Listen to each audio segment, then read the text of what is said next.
بدر کے میدان میں محمد عربی صلی اللہ علیہ وسلم پر، آپ کے صحابہ کرام پر مکے کے لوگوں نے مل جل کر کے حملہ کیا، پروگرام بنایا، اسلام کو ختم کر دو، نبوت کو ختم کر دو، اللہ کے پیغام کو مٹا دو،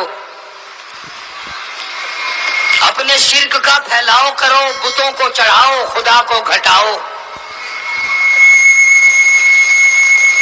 آپ لوگوں کی کھوپڑی میں بھی یہ بات بڑی مشکل سے آ رہی ہے کہ مکے والے سرکار مدینہ سبقید صلی اللہ علیہ وسلم کی ذات اقدس کے اتنے بڑے دشمن کیوں بن گئے تھے؟ السلام علیکم ناظرین، امید کرتا ہوں کہ آپ سب خیریت سے ہوں گے۔ آج ایک اور نیا بیان لے کر آپ کی خدمت میں حاضر ہوئے ہیں۔ مولانا قاری حنیف ملتانی صاحب کا انتہائی خوبصورت بیان ہے، تو چلتے ہیں بیان کی جانب۔ جو نبی پتھر کھا کے پھول برسائے، جو کالی کملی والا گالیاں کھا کر دعائیں دے، جو عورت روزانہ سر پہ کوڑا کباڑ لے کر منڈیرے پہ بیٹھ کے انتظار کرے اور نبی کے سر پہ پھینکے، اور ایک دن نہ پڑے جو نبی گھر جا کے پوچھے آج کوڑا کیوں نہیں پھینکا، تیرا کیا حال ہے؟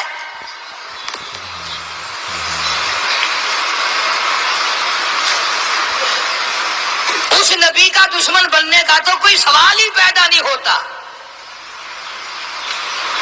عقیدہ ایسی چیز ہے، یقین ایسی چیز ہے،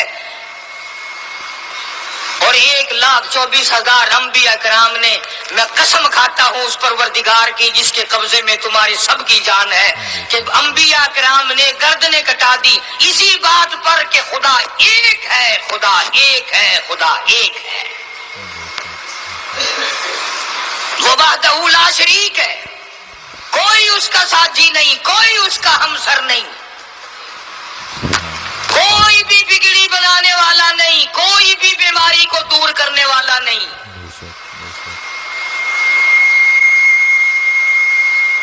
مکے والوں نے پروگرام بنایا، نبوت کی تحریک کو ختم کرو، اسلام کے مشن کو مٹا کے رکھو۔ چنانچہ بڑے بڑے سربراہان عرب، بہت بڑے بڑے سمجھدار قریش بہت بڑی جماعت کے ساتھ لے کر آئے، ہزاروں کے سوار تھے۔ ادھر اسلام کا حال اور مسلمانوں کا حال یہ ہے کہ سال نہیں گزرا ابھی لٹ کر پٹ کر مار کھا کر مدینے میں آئے۔ اللہ سب کو زیارت نصیب فرمائے۔ رمضان المبارک کا مہینہ 17واں روزہ، 17واں رمضان تھا، آج کا دن تھا۔ کئی لوگ تو روزہ نہیں رکھتے نا، مر جائیں گے، تباہ ہو جائیں گے، ہم نے اگر روزہ رکھا تو ہمارا ستیہ ناش ہو جائے گا، بیڑا غرق ہو جائے گا اگر ہم نے روزہ رکھ لیا۔ تو ٹھیک ہے، ان کا ذہن بھی صحیح ہے، ہم بھی تسلیم کرتے ہیں، خود اپنا بیڑا غرق کر رہے ہیں، کسی کا کیا بگاڑ رہے ہیں۔ بہرحال مدنی کریم صلی اللہ تعالی علیہ وسلم کی ذات اقدس نے مدینہ پاک میں اعلان کر دیا، لوگوں مکے والوں نے چڑھائی کر دی، کفار چڑھ کر آ گئے مسلمانوں پہ حملہ کرنے کے لیے۔ کیا پروگرام ہے؟ غریب مسلمان، نادار مسلمان، بے نوا مسلمان، بے کس بے بیچارے غریب مہاجر مسلمان، لٹ کر آنے والے مسلمان، انصار مدینے والے آنے والے لوگوں کی خدمت کر کر کے اور زیادہ غریب ہو گئے۔ وہ مسلمان نبی کی آواز سن کر جمع ہو گئے۔ اللہ کے نبی نے فرمایا، او لوگوں اب بتاؤ کیا کرنا چاہیے؟ مکے والوں نے چڑھائی کر دی۔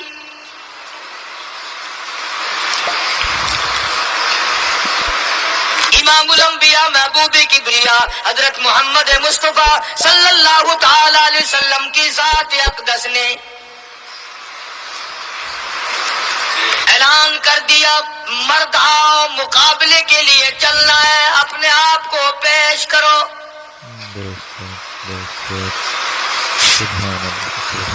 آج ہم لوگ تو پھونک مار کر جنت میں جانا چاہتے ہیں، خرچ کچھ نہ ہو، تکلیف کچھ نہ ہو، جنت یوں ہی مل جائے۔ بڑی عجیب بات کہی مجذوب نے اسی کو کہتا وار غفلت یہ تیری ہستی نہیں، وار غفلت یہ تیری ہستی نہیں، دیکھ جنت اس قدر سستی نہیں، راہ گزر دنیا ہے بستی نہیں، ہوش کر کچھ جائے مستی نہیں، عقل کر کے چلو۔ یہاں تو بڑے بڑے آئے، جب جانے لگے تو ننگے گئے، تخت و تاج کے مالک تھے، دنیا سے گئے تو کفن نہ ملا۔ بڑے بڑے ملکوں کے سربراہان مملکت دنیا سے گئے، بعد 4 تکبیر نماز جنازہ نہ ملی، قبر کا گڑھا نہ ملا۔ یہ تم ہو جو کبھی خوف کھاتے ہی نہیں، ڈرتے ہی نہیں۔ تاجر نہیں ڈرتے کہ ہم ملاوٹ کیوں کریں، سرکاری ملازم تو آدھی خدائی کے مالک ہیں، وہ تو ڈریں کیوں،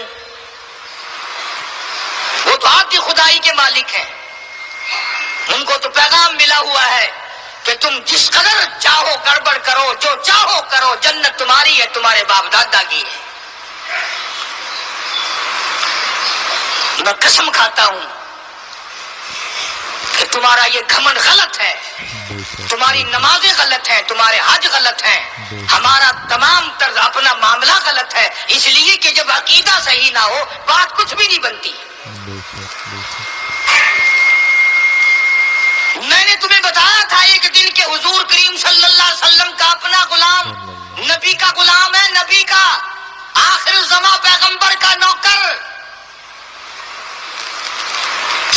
تم کہاں چوڑے ہوئے پھرتے ہو کہ جنت ہماری ہے؟ پتا چلے گا جب چھلنی لگے گی کہ کیا کما کے لے کے جا رہے ہو دنیا سے، کہ تمہارا خیال غلط ہے کہ ایک دن دیگ چاولوں کی پکے گی تو تم جنت میں جا کے دھڑام سے گر جاؤ گے۔ مدنی کریم صلی اللہ علیہ وسلم کا غلام ہے، سامان بھی حضور کا، ڈاچی بھی حضور کی،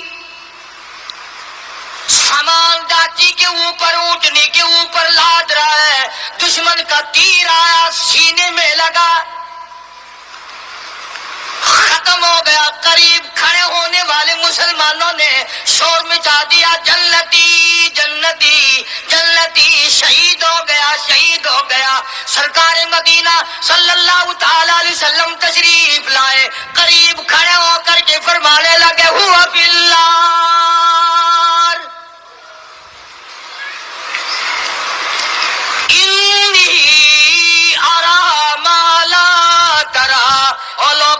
میں محمد الکریم صلی اللہ علیہ وسلم کی ذات اقدس کی آنکھیں دیکھ رہی ہیں، میں دیکھ رہا ہوں جنت میں نہیں دوزخ میں ہے۔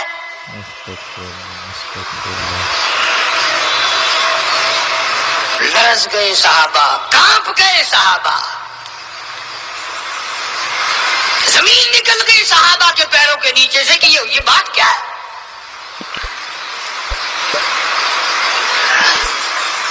ارشاد فرمایا مدنی کریم صلی اللہ تعالی علیہ وسلم نے تمہیں پتا نہیں مال غنیمت میں سے بغیر تقسیم کیے ہوئے اس غلام نے ایک کمبل اٹھا لیا ہوگا، چادر اٹھا لی ہوگی۔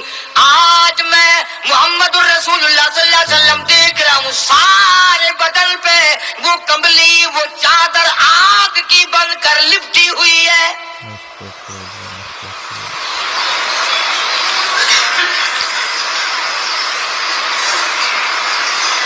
یہ صحابی اٹھا اور وہ یہ جو جوتے کے چپل میں تسمہ سا لگا ہوتا ہے یہ لایا، کہنے لگا جی میں نے بھی ایک دن دیر میں سے اٹھا کر یوں ہی جوتی میں ڈال لیے تھے اپنے، آپ لے لیں یہ واپس۔ فرمایا میں نہیں لیتا، یہ جہنم کے انگارے ہیں۔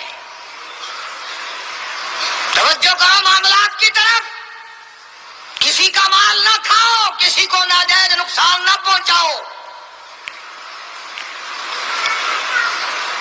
صحابہ کرام کو اعلان کر دیا گیا آؤ میدان میں چلنے کے لیے تیار ہو جاؤ۔ مرد آ گئے، تھی کتنی بڑی تعداد، کچھ مریض ہیں، کچھ بوڑھے ہیں، کچھ بالکل ہلنے کے قابل نہیں۔ سیدہ خنسا رضی اللہ تعالی عنہ ایک مائی ہے، خوش نصیب مائی، مقدروں والی مائی، کوٹھیوں والی مائی تو بے شمار ہو سکتی ہیں، بنگلوں والی مائی بھی کافی ہو سکتی ہیں، خوبصورت اور حسین مائی بھی کافی ہو سکتی ہیں، پیسوں کی مالک بھی بڑی مائی مل سکتی ہیں، افسروں کی بیگمات بھی ہو سکتی ہیں، افسروں کی بیٹیاں اور بہن اور بیویاں بھی ہو سکتی ہیں،